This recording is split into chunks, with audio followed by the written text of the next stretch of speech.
Germany has certainly been in the news in recent years. From the bungling politics of Angela Merkel to the famed beer festival in Munich known as the Oktoberfest, Germany has repeatedly been in the spotlight. And far and away, the country most requested by our top list fans has been the Bundesrepublik. So now, by popular demand, we bring you the top 10 things you didn't know about Germany. Germany is the largest economy in Europe and has the fourth largest nominal GDP in the world. It might seem exaggerated to say, but everything that has to do with the European Union and the Euro is highly dependent on Germany.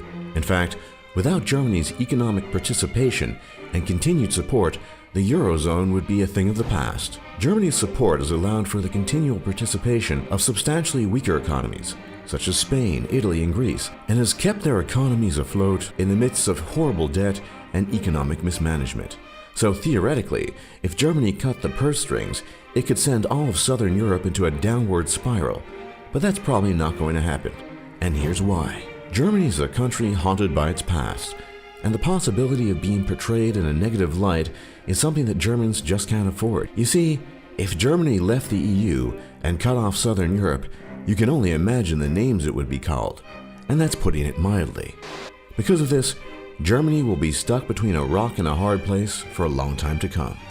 Unfortunately, it hasn't been all beer and glory, as Germany has a pretty checkered past. If you've never been to Germany before, you probably have never heard of the Stolperstein, or literally, stumbling stone.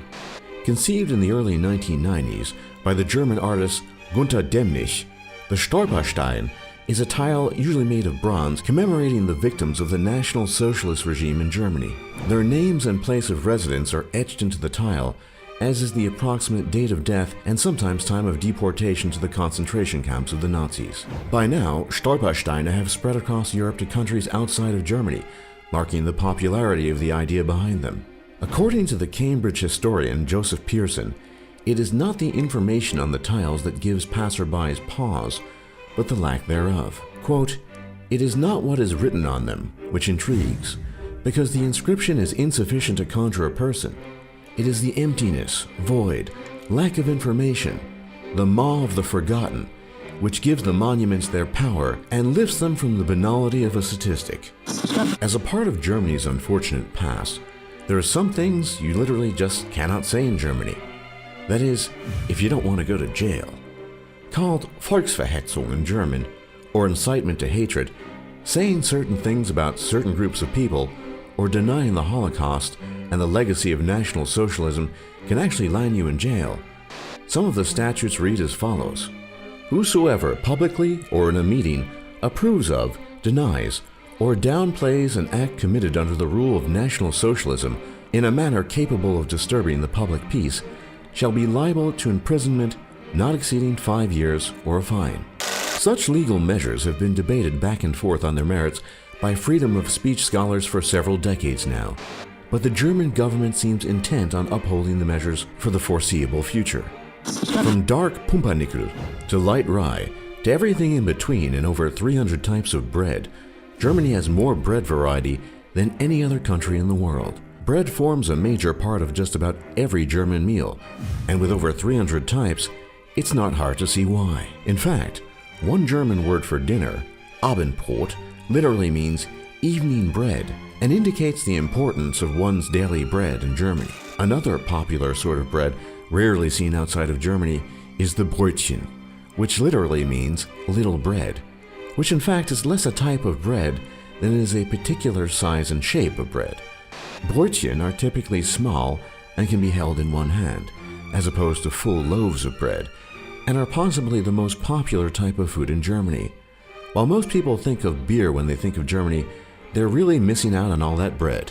Unlike the United States, where Pisswater, otherwise known as Coors Light and Budweiser, counts as beer, Germany is rightly regarded as the fatherland of beer. Going as far back as Roman times, when Germanic tribes were cited by Roman historians for their beer brewing skills, the tradition has continued throughout the Middle Ages to the present, giving us a tremendous variety of truly unique beer. As a testament to German dedication to a pure and tasteful beer, in the Middle Ages, there was legislation introduced called the Reinheitsgebot, or Purity Decree, proclaiming that only the purest of ingredients, namely water, barley, and hops, could go into beer. Today, there are dozens and dozens of beers in Germany, many of them regional, such as the Cologne-based Kölsch, which is actually illegal to brew outside of the Cologne region. But rest assured, every type of German beer bears the stamp of unparalleled German quality. Germany was the birthplace of one of the greatest and most long-standing religious and political conflicts in the world. Martin Luther, theologian and religious radical, infamously posted his 95 Theses on the power and efficacy of indulgences on the door of a church in Wittenberg as a critique of the Catholic Church's corruption, and shortly thereafter, Europe exploded in conflict. This action on the part of Martin Luther is widely regarded as the beginning of the splintering and fracturing of Christianity in Europe as Protestantism was born. This led to centuries of political and religious conflict, accompanied by mass bloodshed and loss of human life in such conflicts as the 30 Years' War, which is widely regarded as one of the most destructive conflicts in European history, and the infamous St. Bartholomew's Day massacre in France, where Catholics engaged in mass murder of thousands of French Protestant Calvinists known as Huguenots. Without the German theologian Martin Luther, modern Europe as we know it today, and indeed Christianity, would be very, very different. You may not know it, but Germany is a comparatively young country. Prior to the 19th century and throughout the Middle Ages, much of what was modern Germany had simply been known as the Holy Roman Empire. But in the 19th century, under the visionary authority of the Prussian statesman Otto von Bismarck, the modern concept of the nation-state of Germany was born. Germany is often referred to as the Bundesrepublik, and this is because modern Germany is composed of 16 federal states, which all differ from each other, often in subtle ways. They are Baden-Württemberg, Bavaria, Hessen, Saarland, Rhineland-Palatinate, Thuringia, North Rhine-Westphalia, Lower Saxony, Hamburg, Bremen, Saxony-Anhalt, Saxony, Brandenburg, Berlin, Mecklenburg-Vorpommern, and finally Schleswig-Holstein. The modern German constellation of 16 federated states is relatively new in German history, but each one retains a fiercely independent character dating back to before the time of German unification. For example, the state of Bavaria refers to itself as Freistaat Bayern, which means the Free State of Bavaria. The Bundesländer, as they are called in German, all have different customs, histories, foods, and even cultures, often going back many centuries, giving them each a unique flavor despite falling under the banner of Greater Germany. Just as modern Germany evolved from many separate states that were fused together under the iron fist of Otto von Bismarck, so too is modern Standard German, called Hochdeutsch in German, an amalgam of many different elements fused into one.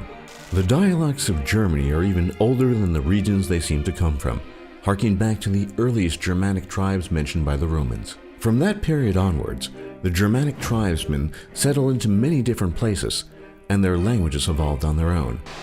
Fast forward to the present, and you have a country with literally hundreds of different dialects, some of which are so different from each other so as to be considered different languages.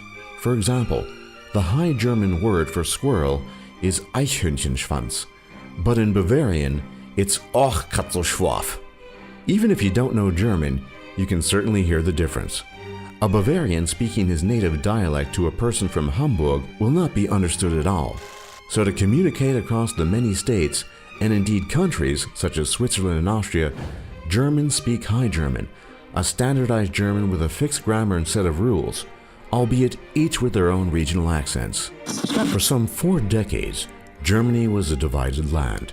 There was West Germany and East Germany, also known as the DDR, or Deutsche Demokratische Republik, a legacy of the Cold War that ensued after World War II.